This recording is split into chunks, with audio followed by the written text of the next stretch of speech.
The thing that you'll hear the most from any patient is, I am scared of the dentist. They have all these things that they want to get taken care of, or they can't afford it. And so our first step is to take that fear out of the equation. I hated going to the dentist as a kid, and so that's why we started doing sedation dentistry.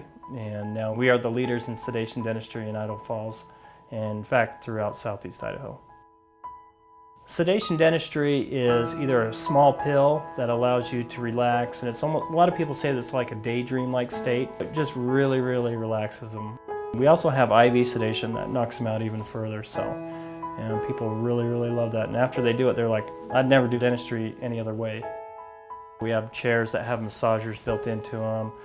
We have TVs in the ceiling so patients can watch TV while they get their dental work done. We have free laughing gas that we offer to our patients so they're comfortable through the procedure. We offer them pillows and blankets, whatever they need to feel comfortable. We had a patient who, he was a 17-year-old boy. And his family was so sweet, and they'd always tell us, you know, he's such a nice boy, but he does not have any sort of confidence. He's very shy. I don't know what to do for him, but we've got all of these other issues we need to take care of, and it's affecting his health. But I remember one point in particular, Dr. Harper walked in to his operatory. We were getting ready to sedate him for one of his final stages of treatment. And Dr. Harper walks in and he says, there's so much more that he needs in order to properly get this done. And I know that money is going to be an issue, but he needs to have it done, so I'm just going to write it off. I mean, that was, I think it was around $1,700 of just treatment that he had written off for this family. And I had to step out of the room because it was so huge to me. It's really sad when we see 16 and 17-year-old kids that didn't have the dentistry growing up in their life, and we found ways to change their lives, and it really changes how their outlook at school and how they feel about themselves, and they go on to be successful adults just by changing their smile. It's pretty amazing. I remember after we had everything said and done and all of his treatment was finished, it was right about time he needed to register for school. And his mom and his dad had stopped in the office, and neither one of them had appointments. They just wanted to come in and say hi. And she says, I have to tell you the story.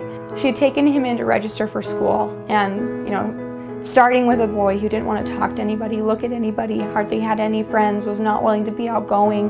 And if you're 17, you need to talk to girls, and that's a big part of your life. And someone who was so scared and had no confidence to do any of that. She said, we walked into that office, and I don't think he knew what he was doing, but he had his head held high, and he had his shoulders held high, and just his posture was different, and he smiled at people and he talked to people. And she grabbed my hand and she says, you don't understand, he even talked to a girl today. We're not going to judge you for anything, talk down to you if you haven't been into the dentist in a long time. We never judge our patients. We make sure they feel comfortable, and we just give them the solutions they need to get back on track. So it doesn't matter what happened in the past, everything in dentistry is fixable.